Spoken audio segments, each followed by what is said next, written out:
On this day in 1996, the New York Mets would trade Jeff Kent to the Cleveland Indians for Carlos Correa. Jeff Kent will go on to have one of the greatest careers you can see from a second baseman, winning the MVP awards and having a Hall of Fame-like career. While for the Mets, Carlos would bat .267 for 3 seasons with the Mets. It would be considered one of the worst trades ever in Mets franchise history. How's that possible? Have they ever heard of the Mets before? Welcome to all new Downright Sports Batter Up.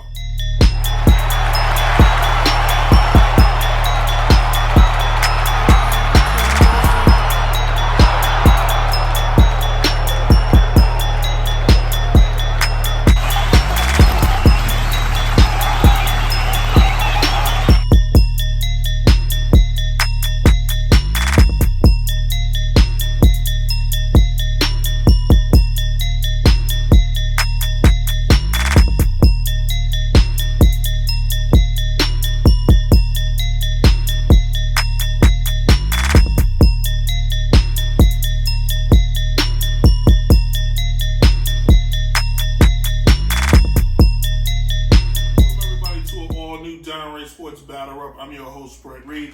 It is a baseball show because it's baseball season, and finally we get to actually talk about on-the-field baseball versus imagining what if. Today's show, we're going to discuss COVID and the effect it's having on baseball so far in its very shortened season already. But we start every show, let's get it going, with the 3 up and 3 down, the top 3 stories I picked apart. Starting with the Los Angeles Dodgers and the Houston Astros got into it last night. Benches clear, but no punches were thrown. Joe Kelly, the instigator, decided he was going to get retaliation for when the Houston Astros apparently cheated and beat the Dodgers 2 years ago in the World Series. Funny enough, Joe Kelly wasn't on that team, but whatever. He threw at Alex Burr. He didn't hit Alex, but then he walked off the mound and the two of them started jaw-jabbing. And there it goes. Alex starts talking smack back to Joe Kelly. Joe Kelly sticks his tongue out. Were any punches thrown? 0. Moving on. Matt Harvey, the former Dark Knight, is going from the New York. He went from the New York City penthouses to now he's in a motel somewhere in Kansas City. He signed a minor league deal, his second in just 2 years. He's already been on, the guy went from being a Cy Young Award winner, the future of a franchise, to one game turned his whole life around. So right now, Matt Harvey is trying to have some redemption and find himself back in a league that he wishes he could stay in and be more consistent. The guy's career record is 44-49, and last year he went 3-8. I wrote it down. No, I didn't. He went 3-8 with the Los Angeles Dodgers in a very short season with an ERA of 7.9. Moving on. So, you're a quarterback in the NFL, and you get a whole lot of money for a whole lot of time. What do you do with your money? You become a partner in a baseball franchise.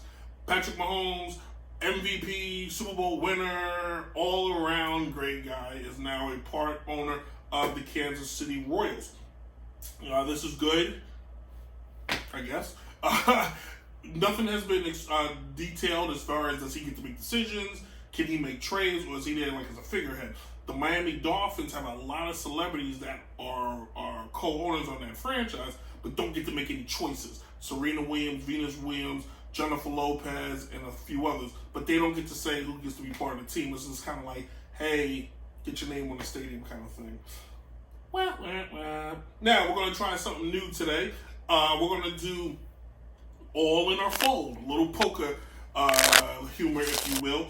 The season has already started and it's short. It's only been a week. So there's some teams and some players that are already surprising everyone, and we need to know, should you be all in or should you fold?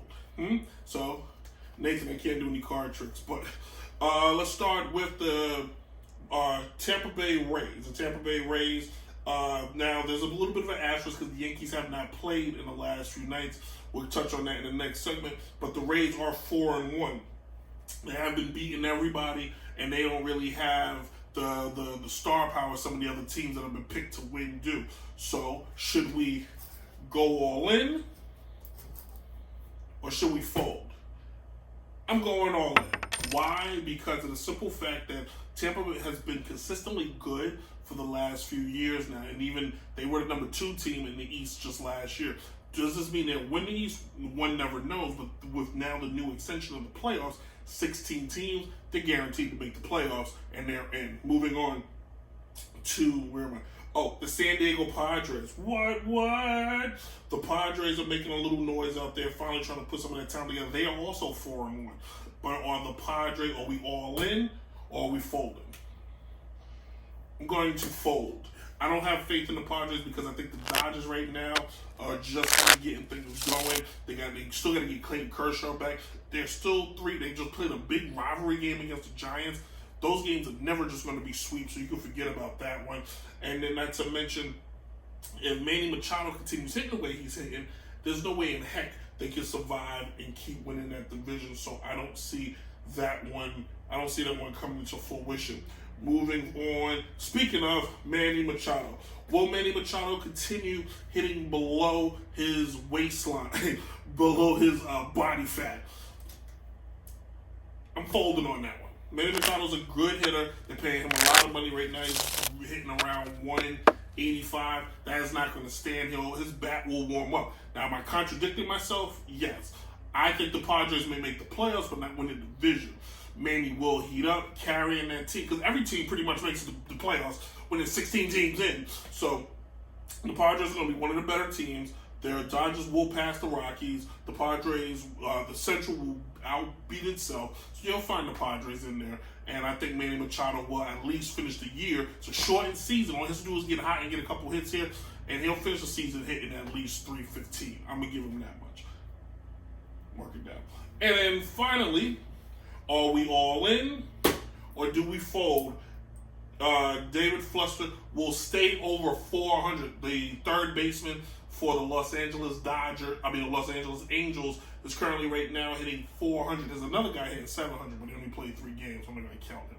So the question is, will David stay around 400? It's a short season.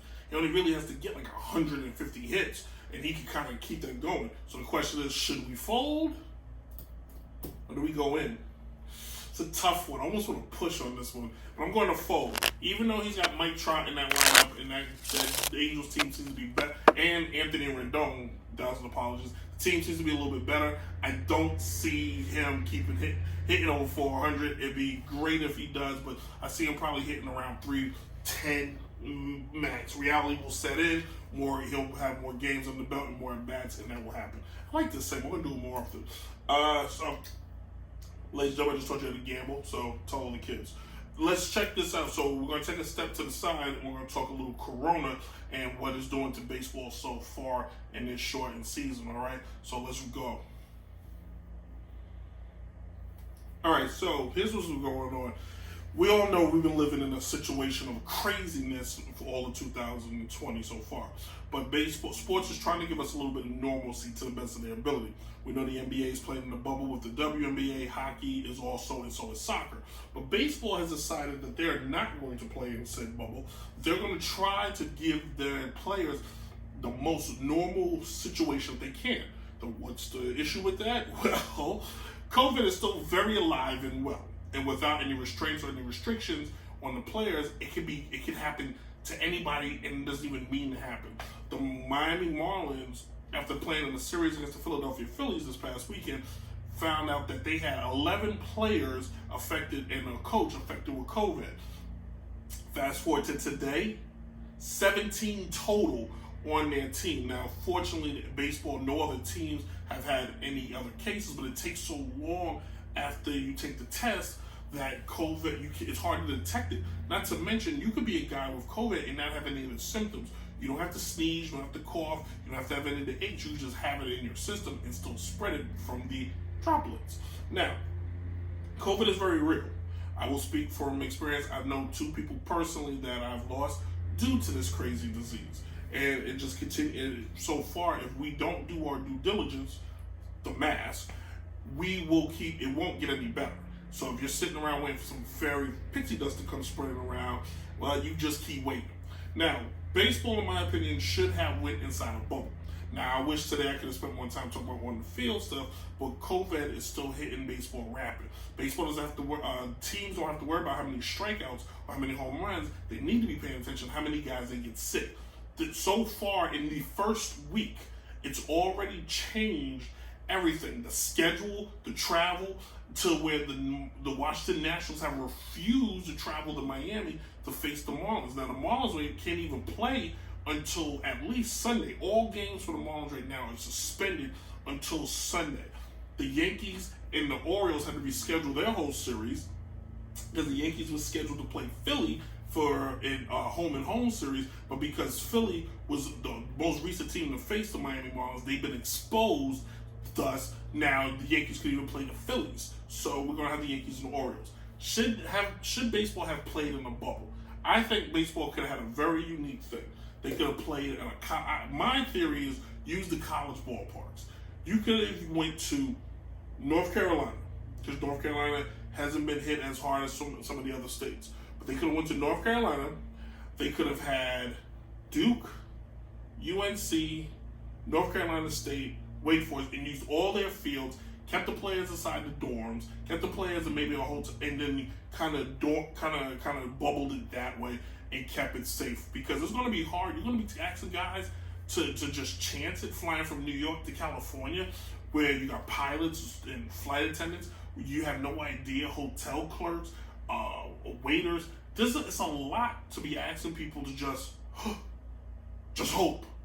Yeah, you can keep hope alive in some things, but when it comes to diseases, when they give you the remedy to prevent it, it's up to you now to do that. And when you choose to pay attention, and when you choose not to do what the recommendations are to keep you from getting said disease, like wearing a condom or or putting on gloves, then it's on you at a certain period of time. So baseball, I think you need to come up with something quick. Maybe it's early enough where baseball can just go to a straight tournament style. Keep it simple, go to a straight tournament style, get the season over with. I know players want to get paid, but trust me, ain't none of you going broke. All right, we're going to step aside and we're going to go into the land of fantasy and talk a little fantasy baseball, if you will. Let's go to fantasy. Hey, welcome everybody to the fantasy world. All right, let's make this one quick. You need to pick up some players. You need a good pitcher. You need a good hitter. I got two guys for you: Johnny Cueto and Jackie Bradley Jr. Johnny Cueto, in his first start against the Dodgers, wasn't terrible. Actually, believe it or not, he went 4 innings, 5 hits, 1 earned run, 1 walk, and 3 stolen bases. That's actually solid. He just didn't get the offense support. If he got some offense, it might have been a different outcome. So Cueto last year had a very short season. The guy is back. I say give him an opportunity. If he's out there, pick him up and see what happens. And then you're going to need a hitter. You're going to need a hitter. You're going to need an outfielder in some kind of way. Jackie Bradley Jr., the guy's bat is red hot for the Boston Red Sox currently right now. I had the stats and my thing messed up. Here it goes. Jackie right now is hitting 4.44. No home runs with 3 RBIs. He's overdue for a home run. He's playing against the Mets this weekend. He'll probably get one tonight. So I would go with Jackie, and I definitely would go with Jose Cueto. I would go with Johnny Cueto to make it work and try to get yourself an easy victory tonight from those guys, because I think they are some good sleepers, if you will. Hey, thank you all for watching. Lots of fun news flash, little promotion. Downright Sports will be back. Downright Sports 3 podcast will be back next Sunday. We're going to be back with basketball back. We're going to cover a lot of NBA there, being that this is strictly for baseball. We'll be back with this show next week, so feel free to leave a comment at the bottom and tell me what you think of some of the stuff we talked about. Next week, we're going to talk about on-the-field stuff, and for the first time, we will award some players of the week. Hopefully, you enjoy some of the little neat stuff, the stats and stuff we've added throughout this show, and we'll see you guys next week. It's been fun. Be safe, and please, please, please walk around like Bane and just mask it up. Do it for the people. See you, everyone. Deuces.